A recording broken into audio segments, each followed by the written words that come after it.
안녕하세요. 구로 목걸이한의원 유덕주 원장입니다. 어깨 회전근개 파열 진단받은 분들은 어깨를 움직이면 통증이 발생하기 때문에 운동을 어떻게 해야 하나 막막한 경우 참 많으시죠? 그래서 오늘 영상에서는 특별한 도구 없이 시간과 장소에 구애받지 않고 언제 어디서나 맨손으로 할 수 있는 회전근개 파열 스트레칭 3가지를 알려드리겠습니다. 잠시 후에 뵙겠습니다.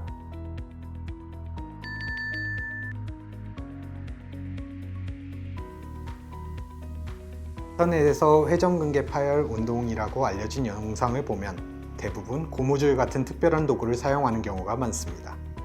그러나 이처럼 도구가 필요한 운동은 언제 어디서나 할 수 없고 정해진 장소에서만 해야 한다는 번거로움이 있습니다. 또 고무줄을 항시 가지고 다닐 수 없기 때문에 일상생활에서 수시로 꾸준히 하기가 어렵습니다.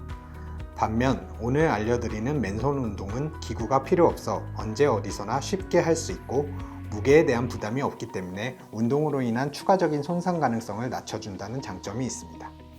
또 많은 분들이 고무줄 같은 도구를 사용하지 않으면 어깨 근육을 강화하는 데 도움되지 않을 것 같다고 생각하는데 절대 그렇지 않습니다. 애초에 회전근개 파열에 있어서 강화 운동은 필요치 않습니다. 왜 그런 걸까요? 우리 몸의 근육과 인대는 노화로 인해 퇴행되면 딱딱하게 굳어져 경직됩니다.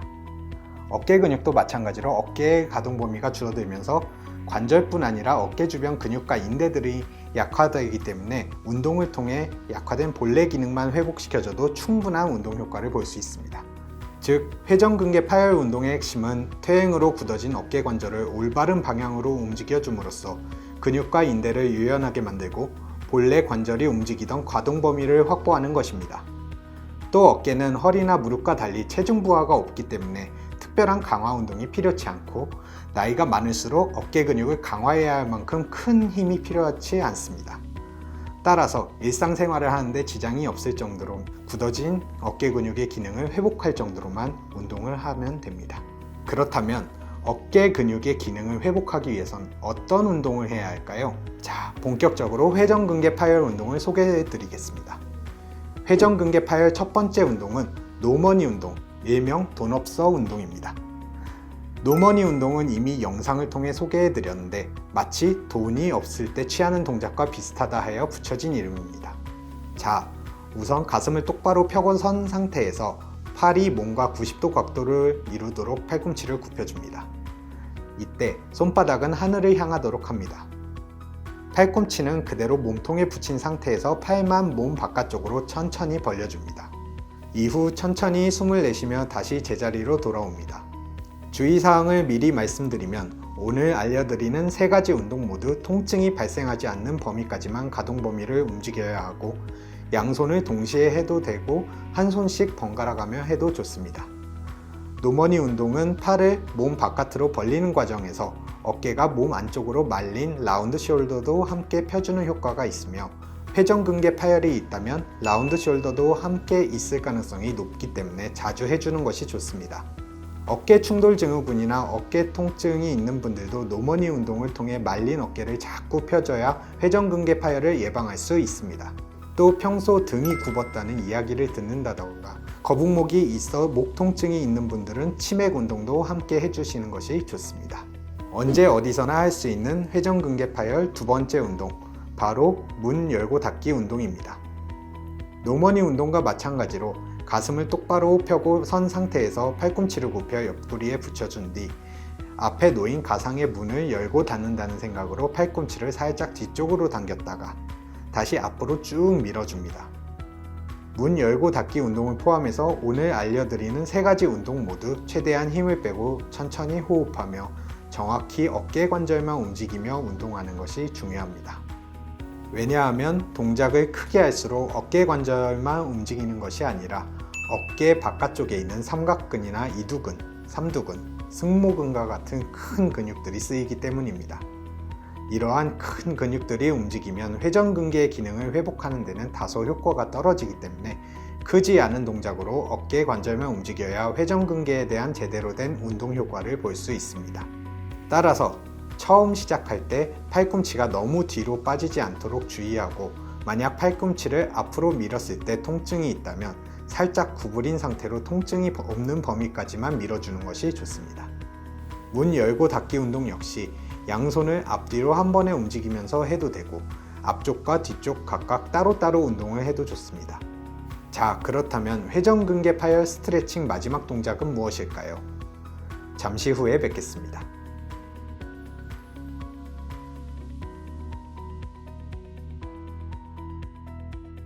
회전근개 파열 운동 마지막 세 번째는 팔꿈치 옆으로 들어올리기 운동입니다.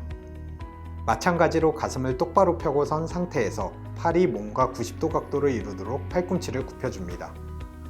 노머니 운동이 팔을 몸 바깥쪽으로 벌리는 동작이었다면 이번에는 팔을 몸의 옆쪽으로 그대로 들어올리는 동작입니다. 보통 팔을 위로 올릴 때는 45도 정도만 올려도 충분합니다. 다만 팔을 옆으로 들어올릴 때는 승모근을 포함한 어깨 전체를 드는 것이 아니라 어깨 관절만을 이용해 팔을 올려야 합니다. 또 팔꿈치가 항상 주먹과 같은 높이에 있어야 제대로 된 운동 효과를 볼 수 있습니다. 팔꿈치 옆으로 들어올리기 운동 역시 양손을 동시에 해도 되고 한 손씩 번갈아 가며 해도 좋습니다. 만약 오늘 알려드리는 세 가지 운동의 효과를 높이고 싶다면 물병을 가볍게 쥔 상태에서 해도 충분한 운동 효과를 볼 수 있습니다. 만약 회전근개 파열로 통증이 심한 상태라면 약침과 봉침 치료를 통해 운동을 할 수 있는 어깨 상태를 만들어줘야 합니다. 어떤 운동이든 통증이 심한 상태라면 매우 간단한 동작도 쉽게 따라할 수 없습니다. 따라서 회전근개 파열로 인해 통증이 심한 상태라면 치료를 통해 통증을 완화하여 운동을 할 수 있는 기본적인 환경을 만들어주는 것이 좋습니다. 한방에서는 회전근개 파열을 약침과 봉침으로 치료합니다. 약침과 봉침 치료는 회전근개에 생긴 염증을 제거하여 통증을 완화하고 굳어진 어깨 근육과 인대를 풀어 유연하게 움직일 수 있도록 도와줍니다. 일반적으로 회전근개 파열 환자의 대부분은 라운드 숄더도 함께 있기 때문에 어깨뿐 아니라 등과 목도 굽어진 경우가 많습니다. 이 경우 추나요법으로 목과 등의 굳은 어깨와 근육을 풀어주면 통증이 완화되는 효과를 볼 수 있습니다. 만약 퇴행이 매우 극심하고 파열된 상태도 심하며 염증도 심하다면 한약 처방이 도움이 될 수 있습니다. 한약은 염증과 부종을 감소하여 통증을 줄이고 기혈순환을 도와주는 효과가 있습니다. 이처럼 한방치료를 통해 통증이 완화된 상태에서 오늘 알려드린 스트레칭을 매일 꾸준히 수시로 반복한다면 어깨 근육과 관절의 기능 회복에 많은 도움이 됩니다. 오늘은 특별한 도구 없이 언제 어디서나 맨손으로 할 수 있는 회전근개 스트레칭 3가지를 알려드렸습니다. 영상을 보시고 맨손 운동만으로 효과를 볼 수 있나 의아해하시는 분들도 계실 텐데 분명하게 말씀드리는 건 맨손 운동만으로도 약화된 어깨 근육과 인대를 충분히 강화할 수 있습니다. 또 매일 꾸준히 수시로 반복한다면 통증을 완화하고 가동 범위를 회복하는 데 많은 도움이 되실 겁니다. 감사합니다.